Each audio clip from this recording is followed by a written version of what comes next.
Alien Earth has been one of the best TV series over the past 7 weeks, and as it draws towards its finale, we've seen a wide array of different alien creatures that have been present within the show that were taken by the crew on board the Maginot. Over time, we've been introduced to them one by one, and after deep diving into the Fly most recently, I thought I'd explain all 5 creatures that were picked up by the crew, look at their abilities, their history, what their weaknesses are, their diet, and which is the most superior.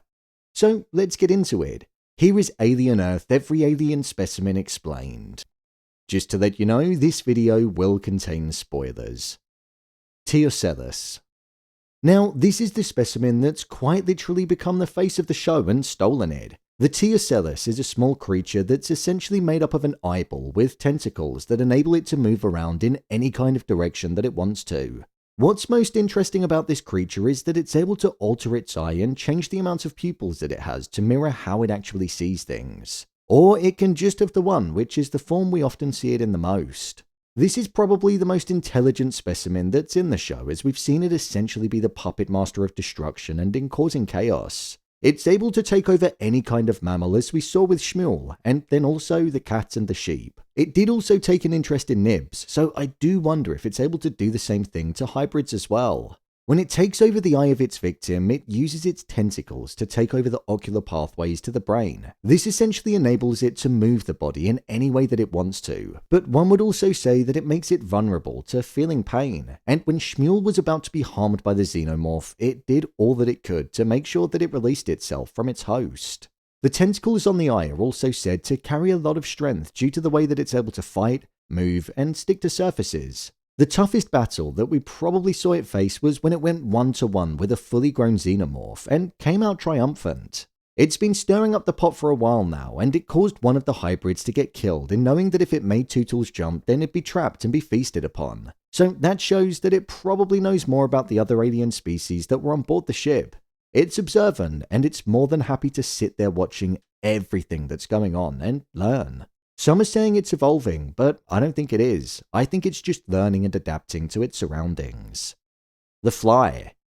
The Fly is one of the most recent specimens to be introduced to us, and it arguably provided a gruesome moment that could compete with the Xenomorph annihilating the entirety of a room in seconds, and even the eye taking over the sheep and the cat. When it comes to a major difference with the Flies, the main thing about them is that they don't seem to be a threat to humans. They're more of a threat to synthetic beings. This is because the food that they consume is made up of metal, rocks, and minerals. This was shown to us with the items that were on the tray, and also the fact that Tootles was totally destroyed in front of us the moment that he stepped foot in the cage that they were being kept in.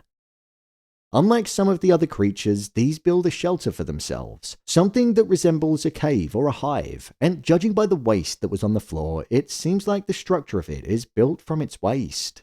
The appearance of these specimens genuinely resemble the flies of our world in having a thorax, an abdomen, wings, and a head.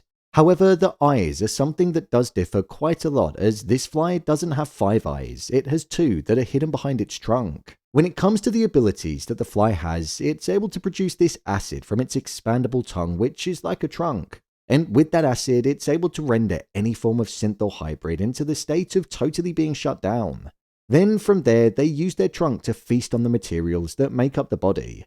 As well as that, it's able to fly, which most likely gives it a strong aerial threat, which most likely means as well that it's able to shoot this acid from afar, giving it distance as an advantage. As well as flying, it's able to stick to surfaces when it's upside down or when on a wall. And in being the size of an adult male's forearm, it's a big enough size to be able to not only look menacing, but be a threat when it comes to dealing with one. Judging by the fact that there were 2 of these flies being kept in one cage, they clearly don't see each other as enemies, and they might operate better in pairs rather than on their own. When it comes to its intelligence level, I wouldn't say that these are necessarily the most intelligent creatures that we've seen in the show, especially when compared to the Xenomorphs and the Eye, so they're probably the 3rd most intelligent of the 5 species. They did know to wait for the right time to pounce, but the Eye did the difficult work in getting Tootles trapped there. D Plumbicare. This is probably the specimen that we've seen the least of in the show, and the D Plumbicare is the carnivorous plant that featured early on within it. This plant is said to lure its prey towards it due to the fact that it's a plant and it doesn't pose any threat, but then when the prey is in a situation where it doesn't feel threatened, the plant then attacks. This specimen is said to attack in 3 different ways. It kills by asphyxiation, the prey dissolves, or the prey gets exhausted when trying to break free and fight back. These are 3 horrific ways to go. When the prey is inside the jaws of the plant, it slowly starts to close, which leads the prey to essentially be stuck at a point of no return. There was a test done to try and open the jaws of the plant, but they weren't able to do it, showing that a large amount of force is present within the specimen. This is one that doesn't have agility or even any true movement. It relies on its prey to come towards it. So that's a major difference when compared to every other species that was on board the Maginot. Species 19, the Ticks. The Ticks have proven to be complete menaces in this season of the show, in not only killing by sucking the blood of its prey from the exterior, but by also planting offspring into water so it would be ingested and then draining the victims of its blood internally, which was utterly horrific. These ticks are quite small in size, but they have the capability of killing a fully grown adult human in a matter of minutes. These creatures are most comparable to the leeches of our world due to its diet being the blood of a mammal. What's arguably one of the most powerful things about this specimen is the fact that if it's interrupted from its consumption process, when it gets dragged away, it's able to pull the flesh away, and from there they release a deadly toxin which essentially causes those that are around it to suffocate to the point of death, where they also release blood from their eyes as well. When it comes to the intelligence level of these creatures, I think they're probably quite underrated. I say this because one of these ticks unscrewed the lid off of its jar because it noticed that it wasn't quite done up to the point where it was locked. So for it to recognize that and then know how to act in order to be freed, it showed that it held a certain level of intelligence as it knew what to do to get what it wanted. You could even argue that it might have even planted those offspring inside of the water on purpose because it wanted to deliberately cause chaos to the humans and for them to die. The Xenomorph. The Xenomorph that was on board the Maginot is one of the most terrifying creatures in the entirety of the series. It was large in size, standing at over 8 feet tall, was of a matte black colour, and was able to destroy a room full of people in a matter of seconds.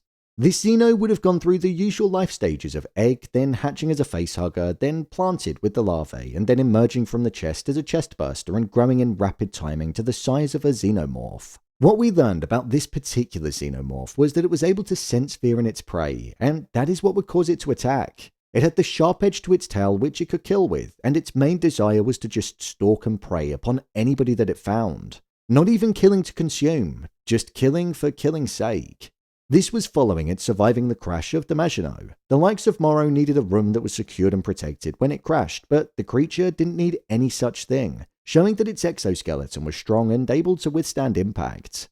When it comes to the main abilities that the creature has, we've seen that due to the color of the creature, it's able to use the darkness of its environment to its advantage, being able to sneak around up high and also in corners. Despite its size, it's nimble, agile, and able to move at a great amount of speed.